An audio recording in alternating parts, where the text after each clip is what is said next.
sakop sa ginibong drug bypass operation. Triple o apat na doble ang bihikulo na gruso sa siyudad kang Naga. Mas complain ng police station kang Naga City Police Office. Newsbreak. Sa headlines kan mga barata, 120,000 pesos nin shabu natipon sa search warrant operation kang Naga City Police Office kasudma sa Barangay Peña Francia. Source kang illegal na droga sa Naga, target na sunod na police operation kang Naga City PNP. Sistema sa pagresolbir sa problema kan mga kaakian sa Naga, pinapusog. Groundbreaking ceremony para sa TICAS Project 2024 kang 9th Infantry Division Philippine Army, ginibong ngunyan aldaw. Diyos marhay na banggi. Ako si Mark Mendoza. Asin ako si Antoinette Eduardo, kami ang sa indong tagapagatud Bareta. Sa sarong mini press conference sa Naga City Police Office na inatindiran kan mga opisyal kan PNP na ibuelto sa big time search warrant operation kan Suudma. Inalatag ni Police Lieutenant Colonel Erwin Rebellion, City Director kang Naga City Police Office, ang bilang kan mga suspek na naaresto asin kantidad kan siyabong na-recover.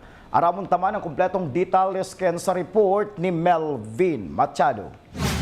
Sa 5 harong na naging target kang search warrant operation kang Naga City Police Office kasudma sa Zone 7, Sitio Sagrada Familia, Barangay Peña Francia, Siyudad kang Naga. 8 persona ang naaresto kan mga otoridad, kabali na digdi ang sarong menor de edad na nasitar kan mga nakapalibot na operatiba asin nakumpiskara nin shabu asin marijuana. Pinag-turnover naman subot ini sa CSWDO. Susug Naga City Police Office, City Director Police Colonel Erwin Rebellion, gabos ini street level individual. Uminabot man sa kabilugan na 120,000 pesos ang kantidad kang illegal na drogang nakumpiskar. Value of 500 pesos. So, all in all, for the 5 search warrant that we have implemented yesterday, we were able to confiscate a considerable grams of shabu with DDB value of 120,000.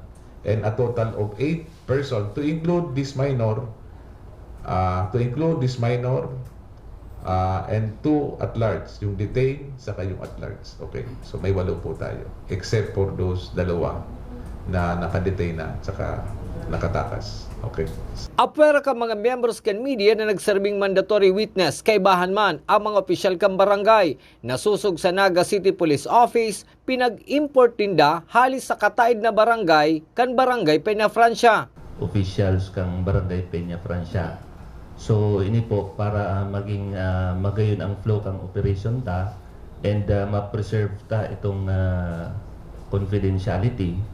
So we preferred na mag-invite from other barangay officials kasi saro sa nahihiling ta dyan, ang ibang barangay officials kang same area of operation is nagiging reluctant sinda.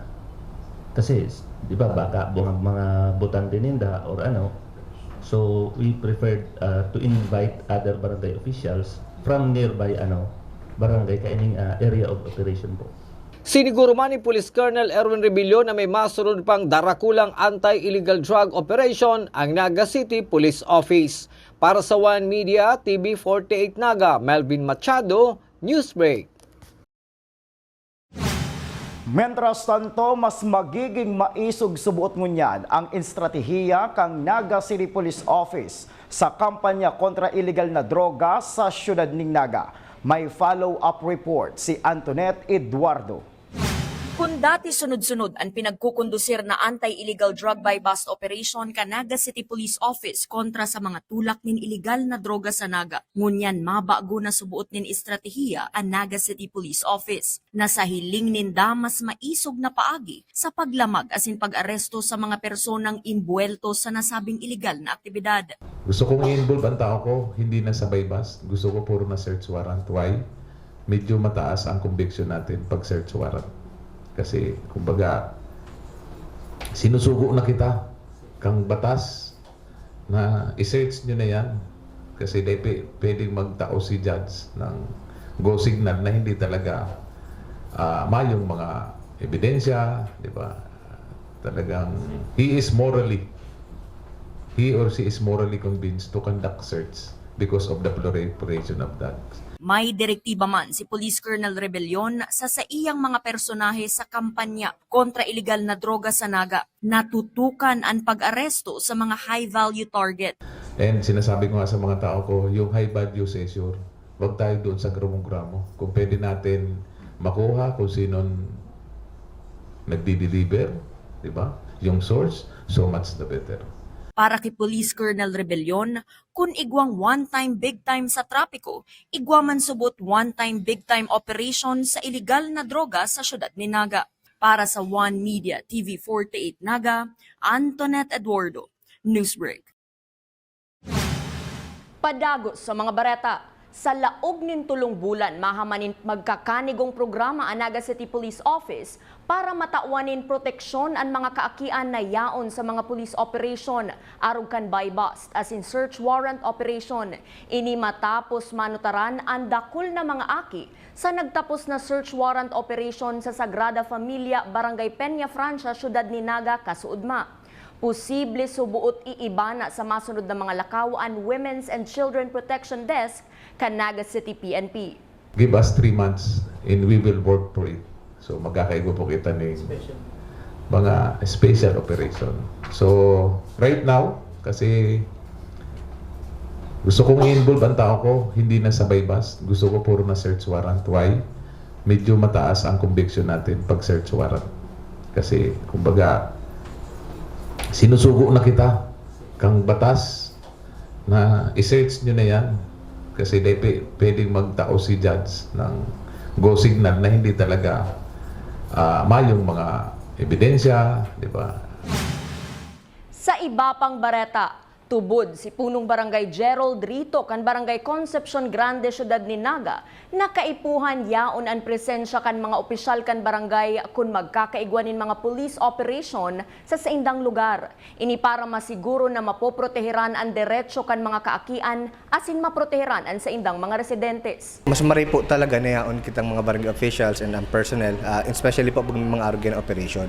Kami po, bako po kami itong para mahinder si justice or si operations po kang police, pero para po maprotektahan si sa mga residente, especially po yung mga aki or kung sa isa pa man pong mga involved. Masigurado ta po na si rights nila na a-achieve pa din, and definitely po natutuo talaga na kumbaga po bako yan itong mga tinanom lang or especially sa drugs na talagang ipit lang po sinda para may operation. And Sa iba pang bareta, pagresolber sa problema kan mga kaakian na pinagdudulok sa barangay, dapat may sistemang pinagsusunod. Aramon taman ang kompletong detalles kayan sa report ni Melvin Machado. Ngunyan aldaw natapos ang paghaman ka mga susunod na paagi sa pagresolber kang sarong problema na envelto ang kaakian sa syudad kang Naga. Pinanginotan ini ka mga miyembros kan Barangay Council for the Protection of Children sa 27 barangay kang syudad. Susuki City Administrator Elmer Maldimoro sa paagi kang flowchart, mas mapapadali ang pag-endorso kan barangay pasiring sa tamang ahensya kasabay kang tamang aksyon urog na sa pagsaangating kaso kung kinakaipuhan. Ang pinakakatuyuhan po kani makahamaning flowchart na in kaso may mga child victim, itong mga children at risk or children in the conflict with the law, aram po kung saan itong pasunod-sunod. Magpuon sa barangay, paduman sa CSWD to PNP or filing of legal action.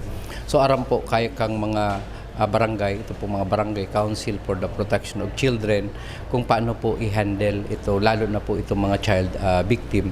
Sa paagi man kang flowchart, may iwasan man subuot ang pauro-utrong pag-istorya kang sarong aking biktima ning anuman na pang-aabuso. Pati din ang mga aki kung pakahali sa barangay, pinaistorya na. Pag duman sa CSWD, papaistoryaho na naman.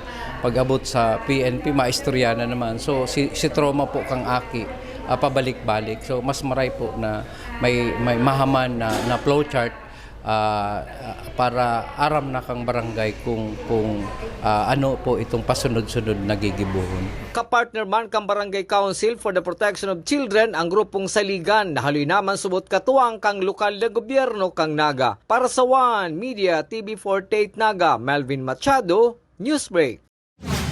Sa pagbabalik kang news break, soltero sa Kamaligan, Camarines Sur, arestado sa drug buy-bust operation.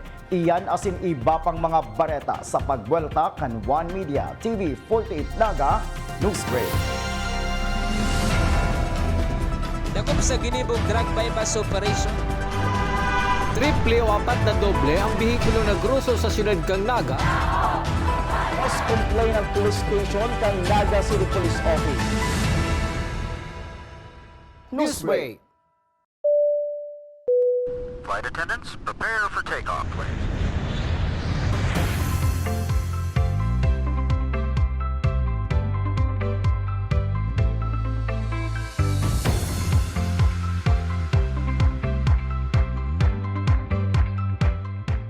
Slip life vest over your head. Take the tape around your waist.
Converge is a world-class ICT company with the most resilient and superior fiber optic service in the Philippines that continues to delight millions of its users in the consumer space while serving a growing number of business clients in the SME, enterprise, and wholesale segment.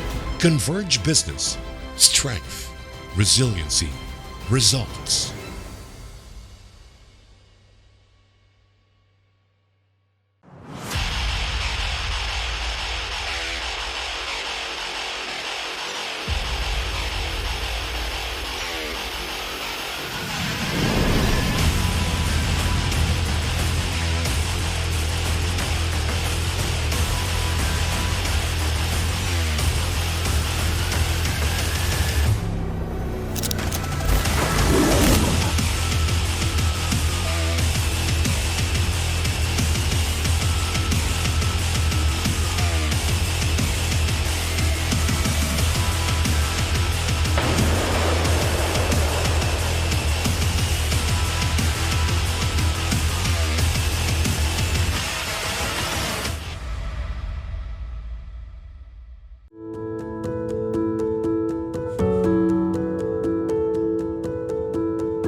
Dakop sa ginibog drug bypass operation. Triple o apat na doble ang bihikulo na gruso sa siyudad kang Naga.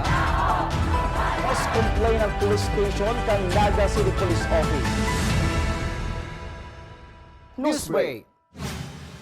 Sa pagpapadagos kan mga bareta, puun kan Enero 1 hasta Abril 22 ngunya na taon, nakapagrehistro na ang Bicol Region in 35 kaso nin pertusis, kung sa indua digdi ang pinagbawian in buhay. Ininairehistro sa probinsya nin Camarines Sur asin Masbate. Sa pertusis bulletin kan DOH Bicol, 24 na kaso ang pinaagi sa clinical case, mantang 11 ang laboratory confirmed. Padagos man na nangangapodan ang DOH sa publiko na maging malikay. Urog na ngunyan na sobra ang init kan panahon na paminsan-minsan may pagbulos kan oran. Sa satuyang police report, arestado kan mga tauhan kan Regional Police Drug Enforcement Unit Kamaligan Municipal Police Station sa pakikipagkoordinar sa PDEA ang 29 anyos na si alias Mark, residente kang Zone 1, Barangay San Marcos, Kamaligan, Camarines Sur, matapos ang ginibong anti-illegal drug buy-bust operation. Nakumpiskar sa suspek ang subuot 25 gramo nin illegal na droga na nagkakantidad ning 50,000 pesos. Sarong babae man ang pinagdara sa Hipatura kan Kamaligan PNP matapos na magsahong-sahong sa police operation. Sa iba pang bareta, si Ako Bicol Party List Congressman Elizalde Co ang pangenot na bisita sa ginibong groundbreaking kan mga proyekto sa 9th Infantry Division Philippine Army sa irarom kan tatag ng infrastruktura para sa kapayapaan at seguridad o TICAS project. Ini nakasentro sa pagpapakarhay kan manlain-lain na pasilidad kan kampo militar sa Kabikolan. May 545 million pesos na nakatagama sa 9th Infantry Division Philippine Army TICAS project. Matapos ang groundbreaking ceremony, inilibot man si Congressman Elizalde Co kan mga opisyal kan Philippine Army sa bilog na kampo. Padagos sa mga bareta, pinanginota ni Iriga City Mayor Wilfredo Rex Oliva ang kasalang barangay na pinaggibo sa Barangay Sagrada kan nasabing syudad. Kung sain 19 mag-aragom na nag-iiribana na sa laog nin 5 taon ang naipakasal. Naging posible ang nasabing aktibidad huli kan pagtatarabangan kang City Civil Registrar asin mga punong barangay. Ang aktibidad na ini ang pagpapahiling subuot kan pagmakulog kan lokal na gobyerno kan Iriga sa sagradong pag-iiribahan na nagpupuon sa pagpapakasal. Sa iba pang bareta, ginibo sa syudad ni Nagangunya na aldaw, Abril 25, ang kapihan sa media kan PhilHealth na obheto na ipaaram sa publiko ang mga bagong proyekto kanasabing ahensya. Saro sa napag-urulayan iyo ang paglangkaw kan premium contribution rate ngunya na taon 2024 abot 5%, hali sa 4.5% kan taon 2023. Sigun kay Alberto C. Manduriao, Regional Vice President kan PhilHealth Region Office 5. Katakod ka ini, malangkaw man subuot ang mga benepisyo na makukuha. Asin yan ang mga bidang baretang nakalap kan mas pinakusog na puwersa kan One Media TV 48 Naga News and Bicol Affairs. De malingaw na i-follow ang sa moyong official Facebook fanpage One Media TV 48 Naga. Ako po si Mark Mendoza. Padagos kaming makatudnin mga baretang garantisadong nangingenot asin napapanahon. I-hit ang subscribe button sa samuyang official YouTube channel, One Media TV 48 Naga, tanganing updated kita sa mga bareta asin istoryang bida. An Bicolano, ako si Antoinette Eduardo asin ini, an One Media TV 48 Naga News Break. Dakop sa ginibong drug bypass operation. Triple o 4 na doble ang bihikulo na gruso sa siyudad kang Naga. Mas complain ng police station kang Naga City Police Office. Newsbreak.